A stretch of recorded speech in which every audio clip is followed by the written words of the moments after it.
Avec l'homme de Dieu, Dr Kitenge Penuel. Chaque samedi, de 10h à 10h45, Dr Kitenge Penuel.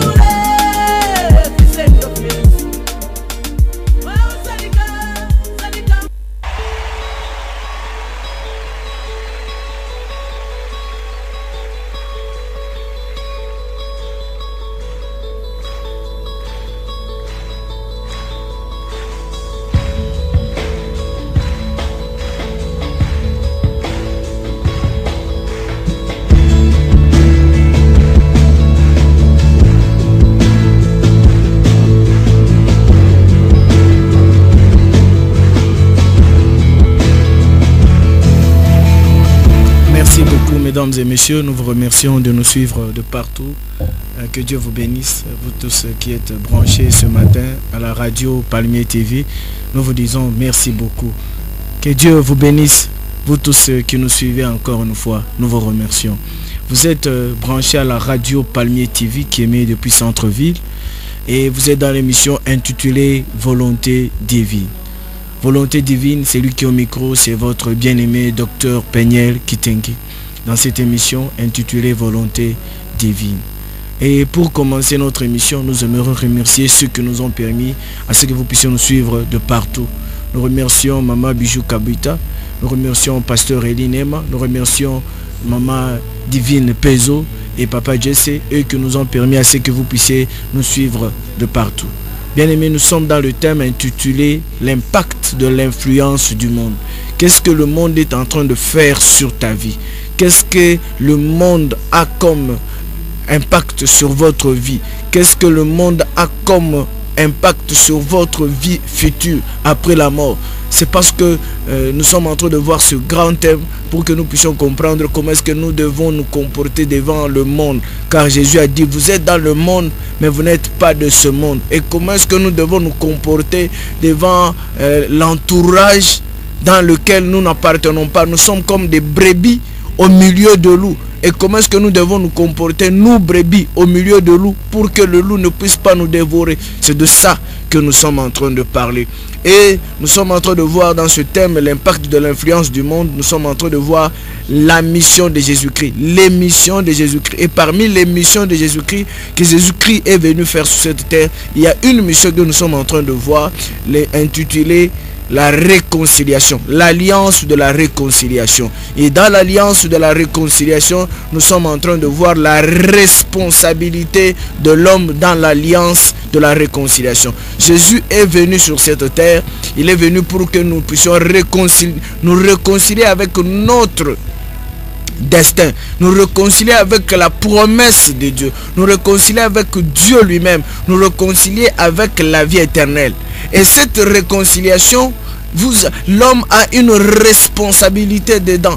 Dans cette alliance, dans cette réconciliation, l'homme a une responsabilité. C'est pourquoi la Bible, on l'appelle Nouveau Testament et Ancien Testament. On appelle Ancienne Alliance et Nouvelle Alliance. Dans cette alliance que Jésus-Christ est venu amener, dans cette alliance, il y a la responsabilité aussi de l'homme. La responsabilité de l'homme est engagée pour l'acquisition de la vie éternelle. C'est pourquoi Dieu a dit, car Dieu a tant aimé le monde qu'il a donné son Fils unique, afin que quiconque croit. Donc il y a la responsabilité, la part de l'homme. L'homme doit croire, même si Dieu a donné son Fils. Mais si l'homme ne croit pas, la responsabilité de l'homme n'est pas engagée, cette alliance ne sera pas conclue parce que les éléments de l'alliance sont viciés.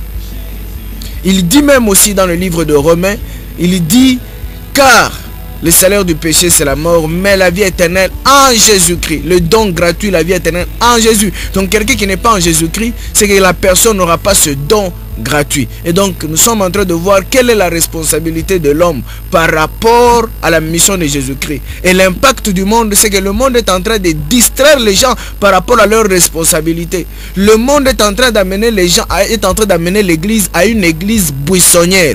Nous sommes dans l'église, mais nous ne nous occupons pas sérieusement de nos devoirs, de nos responsabilités. Nous pouvons tout faire, oui, c'est très bien. Mais il y a des choses qui engagent notre responsabilité à l'égard de Dieu. Dieu. Il y a des choses que nous sommes obligés de faire.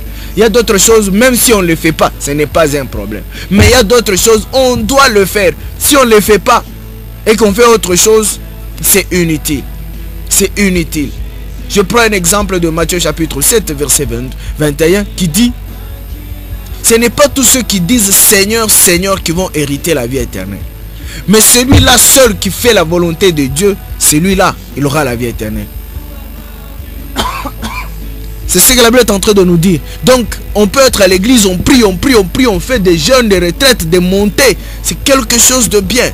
Mais si on ne fait pas la volonté de Dieu, ce que nous sommes en train de faire est inutile. Et donc, il faut d'abord commencer par faire la volonté de Dieu avant de prier. Parce que la Bible déclare: la prière d'un pécheur est une abomination devant Dieu. Et donc, il y a des choses importantes, des choses que nous sommes obligés d'avoir. Comme l'exemple des 10 vierges. On les a appelées les 5 folles juste parce qu'elles n'ont pas pris des choses à main, leur responsabilité. Elles avaient la lampe, c'est quelque chose de bien. Elles étaient à l'heure, c'est quelque chose de bien. Mais elles manquaient de l'huile.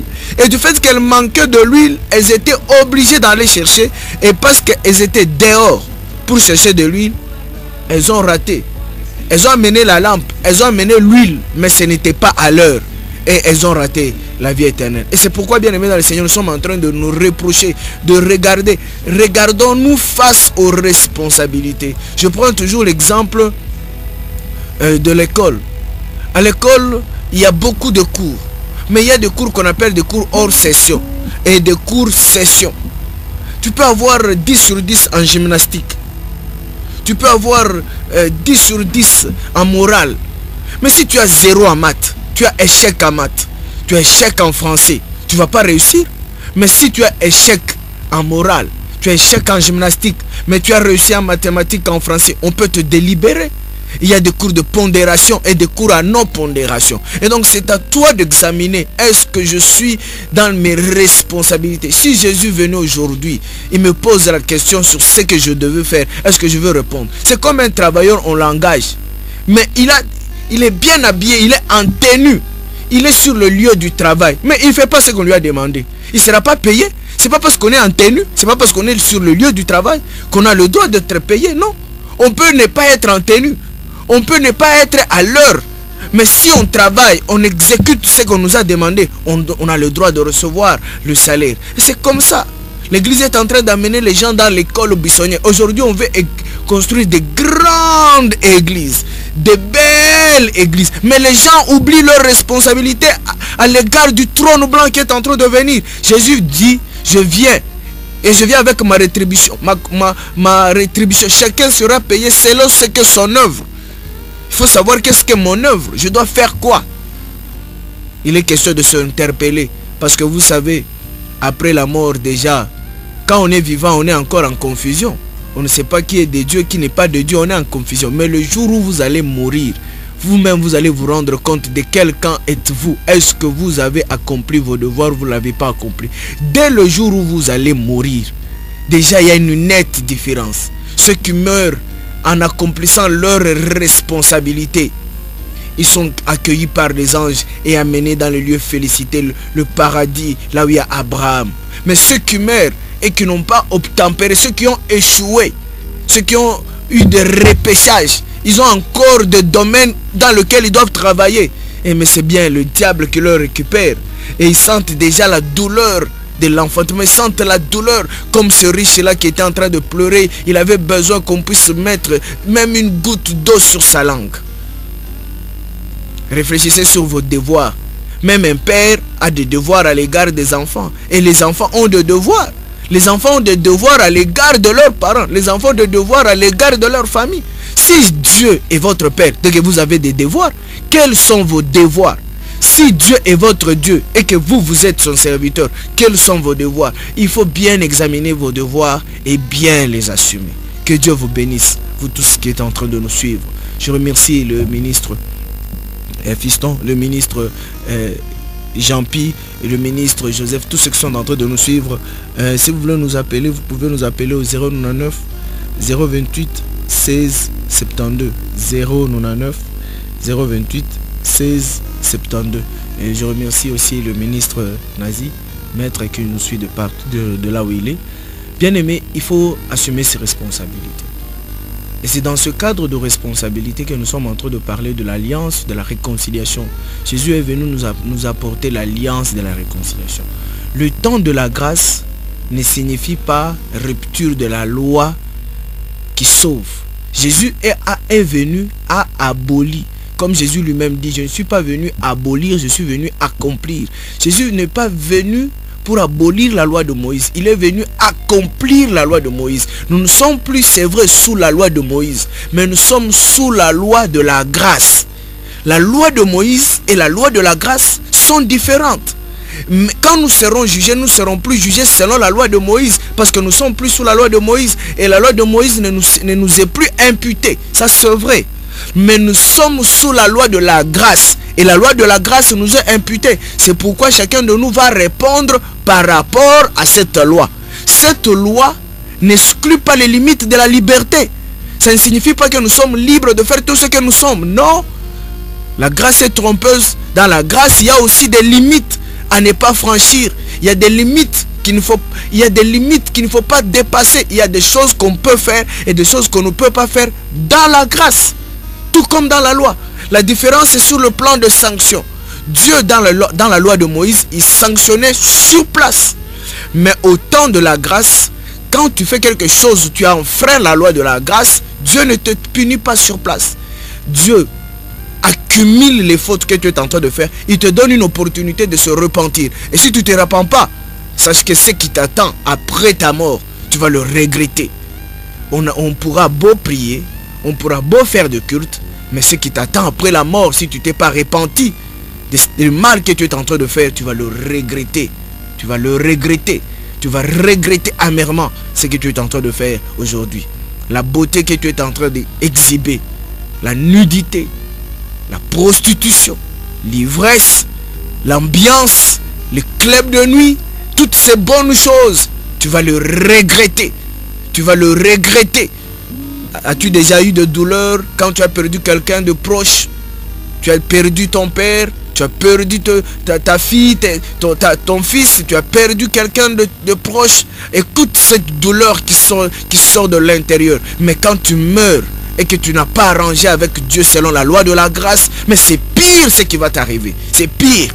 Tu n'as jamais senti une telle douleur. Alors pourquoi chercher? La Bible déclare, que donnerait-il qu'est-ce qu'un homme peut donner pour le salut de son âme? Parce que ce que son âme va sentir, personne n'a jamais senti ça sur cette terre. Le riche a oublié la richesse, il a oublié toute la gloire. Et il a demandé s'il pouvait revenir.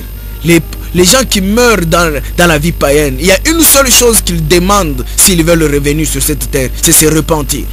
Il y a une chose qu'ils demandent s'ils veulent revenir sur cette terre, c'est changer leur mode de vie, leur mentalité. Si les morts pouvaient revenir, ils ne vont plus vivre comme ils vivaient avant. Beaucoup de choses allaient changer dans leur vie. Il est grand temps, quand vous avez encore de l'opportunité de changer. Et bien aimé, dans les responsabilités de l'alliance, c'est de là que nous sommes en train de parler de l'acceptation de l'alliance. Mais j'aimerais aussi aujourd'hui parler de quelque chose, de l'école de ministère. Nous aimerions parler de cette assistance que l'école de ministère apporte devant tout un chacun de nous, devant tous les chrétiens. Vous savez, pour servir Dieu, il faut découvrir quelles sont les compétences. Nous parlons toujours de talents dans la Bible, dans le livre de Matthieu chapitre 25. On a donné à celui-ci 5 talents, on a donné à celui-ci 2 talents, on a donné à l'autre 1 talent. Donc il faut découvrir quel est le talent, parce que la Bible est en train de nous dire dans 1 Corinthiens chapitre 7 que tout un chacun de nous, le jour où il est appelé, il reçoit quelque chose de la part de Dieu. Il reçoit quelque chose de la part de Dieu. Et cela engage notre responsabilité. Quand Jésus-Christ viendra, il viendra vérifier, est-ce que ce que je t'ai donné, tu l'as exploité? Et plusieurs paraboles que Jésus a données, démontrent que Jésus nous a donné quelque chose. Et en retour, il viendra nous poser la question de savoir, est-ce que nous avons exercé notre responsabilité par rapport à ce qu'il nous a donné? Ce n'est pas seulement l'exemple de talent que Dieu nous a donné qui démontre notre responsabilité. Non, non. Il y en a plusieurs. Je prends un autre exemple, c'est l'exemple des mines. Dans le livre de Luc, on explique les mines. On est en train de nous démontrer que Jésus, dans le livre de Luc chapitre 19, que Jésus nous a donné des mines, comme le même exemple de talent. Il est parti et il est revenu, il a posé la question. Tout un chacun de nous a une responsabilité dans les compétences qu'on lui donne. Deuxième exemple, je prendrai, c'est l'exemple des enfants. Le père avait 2 fils. Il a envoyé le premier a refusé. Mais il est parti. Le deuxième a accepté mais n'est pas parti. On nous démontre que nous avons des responsabilités à notre part, à notre père. Nous aurons des comptes à rendre. Il donne l'exemple des vignerons. Il a donné des responsabilités et il est parti. Quand il est revenu, il leur a posé la question de ce qu'ils ont fait de la vigne. L'exemple de la maison, de tâches. Il a donné Marc chapitre 11, il a donné à chacun des tâches. Et puis il est parti et il est venu. Il dit, heureux ce serviteur qui son maître en rentrant trouvera faisant ainsi, qu'il veille. Parce que nous ne savons pas l'heure. Il démontre que nous avons de responsabilités par rapport aux tâches que nous avons. Il dit dans 1 Pierre chapitre 2 que nous sommes des sacerdoces. Nous sommes des sacrificateurs de la nouvelle alliance. Et un sacrificateur, il ne se présente pas les mains bredouilles devant son Dieu. Deutéronome chapitre 16 verset 16 dit, vous ne vous présenterez pas devant Dieu les mains bredouilles. Donc il faut avoir quelque chose par rapport à ce que Dieu t'a donné. Et c'est pourquoi il faut découvrir. Et le code de ministère vous permet par des formations, des enseignements, et vous permet de découvrir quel est le don que vous avez. Quel est le ministère que vous avez. Beaucoup de gens aujourd'hui s'appellent, non, je suis évangéliste, non, je suis docteur. Comment l'avez-vous su? Comment avez-vous découvert cela? Le don de prophétie, comment l'avez-vous su? Comment savez-vous que c'est le don qui vient de Dieu et ce n'est pas un démon qui parle en vous? Parce que les démons d'aujourd'hui sont devenus les Saint-Esprit. On n'a pas l'opportunité de contrôler si cette prophétie vient de Dieu. Parce qu'aujourd'hui, dans l'église, ils sont infiltrés des chefs coutumiers. Dans l'église, aujourd'hui, nous avons des vins et qui se font appeler des prophètes. On n'a même pas le temps de vérifier. Bien aimé, sur le plan de la prophétie, le diable connaît ton histoire très bien. Le diable peut expliquer ton histoire depuis Adam et Ève jusqu'à aujourd'hui. Le diable peut expliquer très bien ton histoire avec précision. Le diable peut expliquer très bien ce que tu as mangé hier, ce que tu as porté hier, ce que tu as dit. Il peut très bien l'expliquer parce que le diable, il voit aussi. C'est un esprit. Il sait aussi voir dans la vie de l'homme. Mais le diable ignore ce qui va se passer après ta vie. C'est ça que le diable ignore. Alors ne cours pas derrière les prophéties. Découvre quelles sont tes responsabilités devant ton ministère. Quelles sont tes responsabilités devant ton don? Quelles sont tes responsabilités devant tes services? Dans l'église, on n'a pas que les pasteurs, on n'a pas que le prophète, on n'a pas que les docteurs, on n'a pas que les évangélistes, on n'a pas que le prophète. Non, on a des services. Et on a des services homilétiques, on a des services d'intercession, on a plusieurs services. Il faut découvrir en quoi est-ce que Dieu m'a appelé. Qu'est-ce que je dois faire? Quel est mon talent? Quelle est ma mine? Quelle est ma responsabilité dans la maison de l'Éternel? Quelle est mon œuvre sacerdotale? Il faut le découvrir. Et non seulement il faut le découvrir, il faut aussi l'optimiser. Parce que chacun rendra compte de ce que Dieu lui a donné. Alors, à l'école de ministère, la première mission, c'est vous permettre de découvrir quelles sont vos capacités, quelles sont vos compétences que Dieu vous a donné au corps mystique de Jésus-Christ. Parce que nous sommes les membres au corps mystique de Jésus-Christ. Et il n'y a pas de membres inutiles. Et il n'y a pas de membres fainéants. Il n'y a pas de membres observateurs des autres. Chaque membre a une utilité. Quelle est votre utilité au corps mystique de Jésus-Christ? Nous ne parlons pas de ton église. Nous ne parlons pas de l'église locale. Nous parlons de l'église corps mystique de Jésus-Christ. Une mission universelle. Et c'est la première des choses que l'école de ministère permet. Par des enseignements bibliques, vous découvrez quel est votre ministère. Comme Timothée, Paul est en train de lui reprocher. Paul reproche à Timothée, il dit, il ne faut pas sous-estimer, il ne faut pas négliger le don qui est en toi. Parce que Timothée était en train de négliger cela. Deuxième des choses, non seulement l'école de ministère vous permet de découvrir, mais il vous accompagne par des enseignements. Des enseignements. L'école de ministère offre 70 formations gratuites. C'est ici la différence avec la théologie. Tout est gratuit à l'école de ministère. des formations dans chaque domaine. Dans le domaine homilétique, il faut éliminer l'autodidacte à l'église. Vous êtes en train d'apprendre les choses de vous-même. Ça va vous compliquer. Et il y a un principe à l'école du ministère que nous disons: la formation nous permet d'anticiper les solutions avant les problèmes. La formation nous permet d'anticiper les solutions avant les problèmes. Et quand tu connais que moi j'étais appelé comme pasteur, j'ai été appelé comme prophète, on t'enseigne, on te dit: regarde les risques que courent ceux qui ont de tels dons. Et on te prévient comment est-ce qu'il faut s'y prendre. On te dit quelle est la sagesse qu'il faut dans ce domaine pour que tu ne puisses pas te perdre et perdre les autres. Parce que non seulement tu es en train de courir pour ton salut, mais aussi tu es en train de courir pour le salut des autres. Parce que les autres te prennent pour référence. La Bible déclare: ne fais pas de choses de manière à ce que celui qui est faible puisse se perdre. Parce que toi aussi tu seras irresponsable. Tu seras responsable de la perdition d'une autre personne, toi qui es fort. Et donc, les premières formations sont sur les formations de l'école biblique et ligue biblique. Aujourd'hui, il y a beaucoup d'interprétations. Même les gens qui utilisent la Bible aujourd'hui, posez-leur la question: l'origine de la Bible. Qu'est-ce que les codex? Qu'est-ce que les originaux? Ils n'y comprennent rien. Si vous ne savez pas l'origine de la Bible, comment est-ce que vous pouvez avoir une bonne interprétation de la Bible? C'est pourquoi les gens interprètent la Bible d'après leur façon de comprendre. La Bible a une origine, et si nous rentrons à l'origine, nous avons la possibilité de mieux comprendre qu'est-ce que la Bible voulait dire, qu'est-ce que les apôtres veulent dire.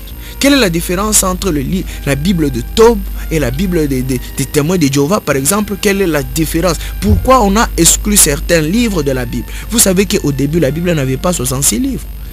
La Bible avait plusieurs livres. Et pourquoi on a éliminé les autres livres? Exploitation de la Bible. L'école de ministère vous permet de comprendre comment étudier la Bible, ligue biblique, et comprendre pour que vous ne puissiez pas vous induire en erreur. Parce que la Bible, c'est un médicament. Si vous prenez mal le médicament ne va pas vous guérir, mais il va vous tuer. La Bible, c'est une épée. Si vous ne prenez pas bien votre épée, eh bien vous serez blessé et tué. Il faut comprendre l'outil que nous avons. La deuxième formation, c'est, on appelle l'école de Jésus-Christ. Les formations sur les 5 ministères. Le ministère pastoral, le ministère prophétique, le ministère doctoral, le ministère d'évangélisation, le ministère apostolique. On enseigne sur les 5 ministères. Comment les découvrir et comment est-ce qu'il faut les exercer. Comment est-ce qu'un apôtre doit être. Comment est-ce qu'on les enseigne. Il ne faut pas s'appeler seulement: non, je suis un apôtre. Mais tu ne sais même pas quelles sont les obligations qu'un apôtre a. Et le jour où Jésus-Christ viendra, il va te dire: bon, toi tu t'appelais apôtre. Maintenant, regarde les responsabilités qu'un apôtre a. Tu commences: ah, non, moi je ne les savais pas. C'est pourquoi la Bible déclare ce jour-là, beaucoup vont dire: nous étions. Jésus va leur dire: je ne vous ai jamais connu. Parce que ce sont des domaines dans lesquels ils ont travaillé, mais des domaines que Dieu ne leur a pas confiés. C'est comme un électricien. Il est dans le domaine des mécaniciens. On va lui poser la question: mais on ne t'a jamais engagé comme un mécanicien? Toi, on t'a engagé comme électricien. Et on a constaté que dans les responsabilités des électriciens, tu n'as rien fait. On ne t'a jamais connu dans tout ce que tu es en train de faire. Et donc, il faut faire attention dans ce que nous sommes en train de faire. Et en dehors de ces 5 ministères qui sont à l'église, il y a aussi 25 services associés. À l'église, il y a au moins 45 domaines dans lesquels l'homme se retrouve. Il y a par exemple le service homilétique, l'art oratoire, la prédication, l'enseignement, l'exhortation. Les gens doivent comprendre comment est-ce qu'on le fait. Il y a des gens qui sont à l'église, mais quand il faut chercher, il faut préparer un message, il est à la télé, il est à la radio, il écoute ce que les autres enseignent et il enseigne. Non, c'est pas comme ça que ça doit se passer. Et d'autres, ils vont chercher, c'est quelqu'un d'autre. Non, est-ce que on m'a donné un message et j'aimerais que tu puisses m'aider. Normalement, ça ne peut pas se passer comme ça.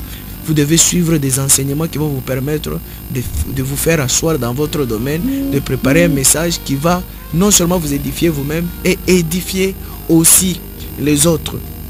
En dehors de ces 25 services, l'école de ministère offre que les enseignements que nous appelons l'école des dons. Il y a 15 dons au moins dans l'église. Au moins 15 dons dans l'église. dans le don de guérison, de gouverner, de secourir, les dons de prophétie, de parler en langue. Et chaque don à l'école de ministère fait sujet d'une formation, d'un enseignement propre. Comment est-ce qu'un prophète doit se comporter? Quels sont les autres dons qui concourent dans la vie d'un prophète pour qu'il ne puisse pas faillir? Par exemple, le don de sagesse. Comment est-ce qu'on découvre quelqu'un qui a le don de sagesse? Et quelle est l'utilité de don de sagesse à l'église? Allez dans votre église, poser la question, est-ce qu'il y a quelqu'un qui a le don de sagesse? Tout le monde va se taire. Pourquoi? Parce qu'on n'a pas la possibilité de le découvrir et de le placer dans sa position pour qu'il puisse exercer son don. Et à l'école de mission, on vous permet de découvrir et de permettre à ce que vous puissiez travailler bien. En dehors de cela, l'école de dons, il y a l'école de leadership. Le leadership chrétien. La façon de gérer l'église, ce n'est pas la façon dont on gère les partis politiques. Un leader chrétien a sa façon de gérer et ça s'engage de responsabilité. Il y a les notions de base de la chrétienté, la responsabilité. Les notions de base de la chrétienté. Vous savez la différence entre la loi de Moïse et la loi de la grâce? C'est que dans la loi de Moïse, Dieu imposait les choses sans que les gens les comprennent. Dieu était en train de dire, je prends un exemple, Dieu leur disait, comme ils étaient dans le désert, les gens étaient en train de marcher avec des louches. Les louches que les gens utilisent aujourd'hui pour le bout carré. Dans l'Ancien Testament, ces louches-là, tout un chacun, chaque personne avait sa louche à la hanche. Et quand il allait à la toilette, parce qu'il n'y avait pas de toilette comme aujourd'hui, avec chasse à eau et tout, non. C'était dans le désert, dans le sable. Et dans le sable, on ne peut pas creuser un trou qui a plus de 50 cm. Et qu'est-ce qu'on faisait? Chacun partait avec sa louche dans le désert. Il creusait avec sa louche. Il se soulageait et puis il couvrait la terre. Et celui qu'on trouvait qui n'avait pas fait ça, il a déposé ses déchets au-dessus du sol, il était puni à mort. Et les gens ne savaient pas que c'était la loi de l'hygiène. Aujourd'hui, les gens comprennent que les maladies contagieuses viennent des déchets. Mais dans le temps des anciens, Dieu leur avait dit de faire cela sans les expliquer, sans leur dire le pourquoi. Mais aujourd'hui, dans la loi de la grâce, Dieu nous explique. Jésus est venu, il nous explique. Il dit, pourquoi j'interdis le péché? Pourquoi j'interdis la boisson? Pourquoi j'interdis le pantalon? Pourquoi j'interdis la prostitution? Pourquoi? Dieu explique. Et c'est pourquoi il y a une différence entre écouter et comprendre. Quand quelqu'un comprend, même s'il est seul dans une chambre noire avec une fille nue, s'il a déjà compris, c'est lui seul qui va ouvrir la porte et il va fuir. Mais s'il n'a pas compris, il va regarder, c'est dans une chambre noire et personne n'y est. Ils sont seulement à deux. Les embrassements vont commencer parce qu'il n'a pas encore compris. Et beaucoup de gens sont à l'église, sont en train de mener double vie parce qu'ils n'ont pas encore compris les conséquences de ce qu'ils sont en train de faire aujourd'hui. Et malheureusement, le principe de conséquence corrige mieux que le conseil ne s'applique pas dans la nouvelle alliance. Les conséquences, quand vous allez le subir, vous n'aurez plus l'opportunité de se repentir. Les gens de l'ancien temps avaient cette opportunité. Dès qu'ils marchaient hors de la loi de Dieu, Dieu les sanctionnait et ils revenaient. Mais aujourd'hui, les gens pensent que Dieu ne punit pas. Les gens ont fini par croire que Dieu ne punit pas. Les gens ont fini par croire que Dieu, il nous fait grâce. Dieu ne regarde pas nos péchés. De toute façon, nous irons au ciel d'une manière ou d'une autre. C'est faux. Vous vous trompez par de faux raisonnements.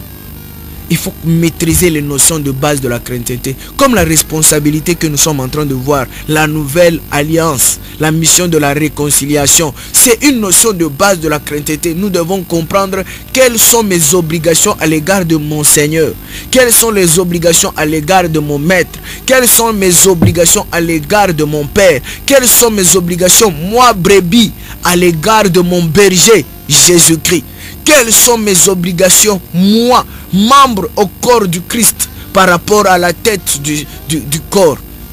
Nous devons comprendre les notions de base de la chrétienté. Pourquoi le baptême dans l'eau avec immersion. Si quelqu'un ne le comprend pas, on va verser sur sa tête de l'eau. Il dit, de toute façon, je suis baptisé. Et de toute façon, la personne ne voit pas les conséquences. Et donc, il dit, il n'y a rien. Mais quelqu'un qui a compris, il sait peser les conséquences. C'est pourquoi on dit la formation permet d'anticiper les solutions avant les problèmes. Quelqu'un qui est formé, il dit, non, ça ne peut pas se faire. Pourquoi? Parce que. Il donne des raisons. Il y a le pourquoi et le parce que. Le pourquoi et le parce que. Et l'école... La formation sur l'église et les fonctions de l'église. Nous devons comprendre l'église et les fonctions de l'église. Si vous étiez dans une église, vous étiez diacre ou ancien, vous venez de quitter cette église, vous n'êtes plus ancien ni diacre.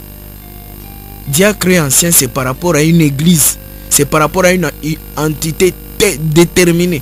Et si vous quittez cette entité, vous n'êtes plus. Vous n'êtes plus parce que c'est une fonction. C'est différent avec le ministère. Et le code de ministère permet de découvrir toutes ces formations. Et aujourd'hui, ce samedi, ici, nous avons notre rendez-vous de comprendre un peu avec largesse ce que le code de ministère offre à tout un chacun de nous. Si vous voulez venir, vous êtes les bienvenus dans cette réunion préparatoire, dans cette porte ouverte que le code de ministère ouvre aujourd'hui avant de commencer ses activités au mois d'août. Il commence par préparer les gens, que les gens, tout un chacun de nous comprenne qu'est-ce qu'il peut recevoir